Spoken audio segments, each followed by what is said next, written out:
भैया राम मंदिर का चढ़ावा चोरी हो गया। कुछ लोगों को पकड़ा गया। जाहिर सी बात है, बहुत बड़े लोग नहीं थे। छोटे छोटे कार्यकर्ता लोग थे जो कि पकड़े गए।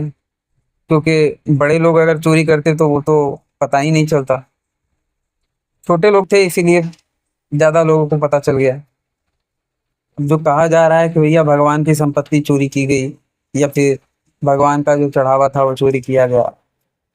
जरा विचार कीजिए कि जो मनुष्य है वो भगवान को जो सोना पैसा जो भी चढ़ावे के तौर पे दे रहा है, वो कहीं ना कहीं देखा जाए तो उसके अहंकार और लोभ की ही अभिव्यक्ति है।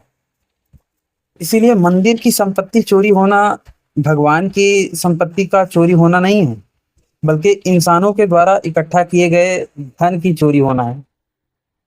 अगर इस बात पे थोड़ा विचार करेंगे तो मंदिर में चढ़ावा चढ़ाने वाला भी किसी लाभ के कारण वो चढ़ावा चढ़ा रहा है। स्वर्ग की प्राप्ति या फिर पापों से मुक्ति, इन्हीं सब कारणों की वजह से वो चढ़ावा चढ़ा रहा है। और उस चढ़ावे की चोरी करने वाला भी लोभ के कारण चोरी कर रहा है। बस सोच का फर्क है, लालच दोनों की है। जब तक हम प्रभु श्री राम को महलों में तिजोरियों में बिठा के रखेंगे, तब तक उसकी चोरी उसकी राजनीति होती रहेगी।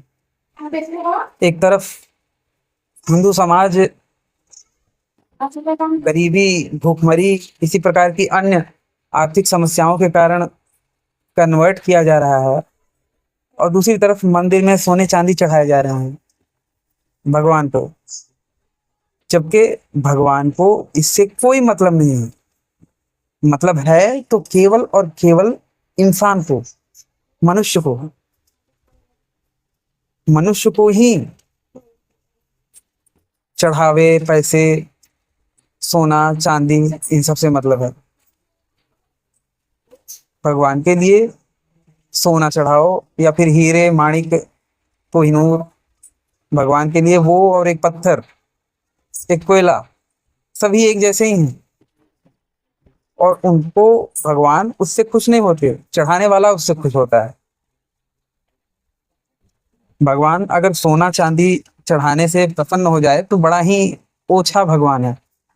ऐसे भगवान को ना मानना ही अच्छा है। लेकिन सच्चाई तो यह है कि सोने चांदी से भगवान को फर्क नहीं पड़ता।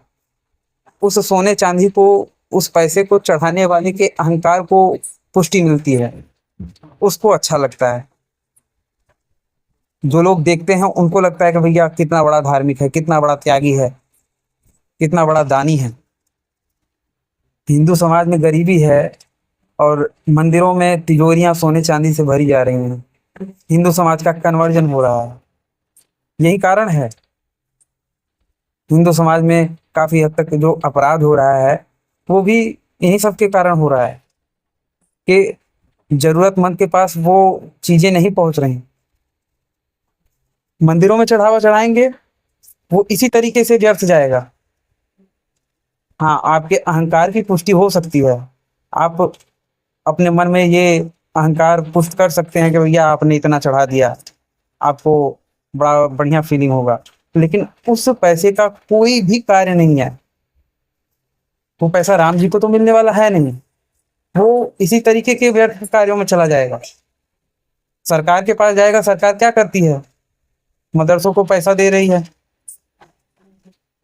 इस बात को समझ लीजिए कि जहां कहीं भी धन का संचय किया जाता है वो जगह चोरों को आकर्षित करती है, चाहे वो बैंक हो या मंदिर हो। बाहर के राम को चढ़ावा चढ़ाने के बजाय अपने मन के राम को जानिए। अपने हृदय के नाम को अगर पहचान जाएंगे तो बाहर आपको चढ़ावा चढ़ाने की आवश्यकता नहीं पड़ेगी। मंदिर की सुरक्षा बढ़ाने के बजाय मनुष्य को अपने अंदर की चेतना को जागरूक करने की आवश्यकता है। अपने अंदर के राम को जागृत करने की आवश्यकता है, ताकि कोई धर्म के नाम पे धन ना इकट्ठा किया जा सके और उस धन को कोई लूटने का प्रयास ना कर सके।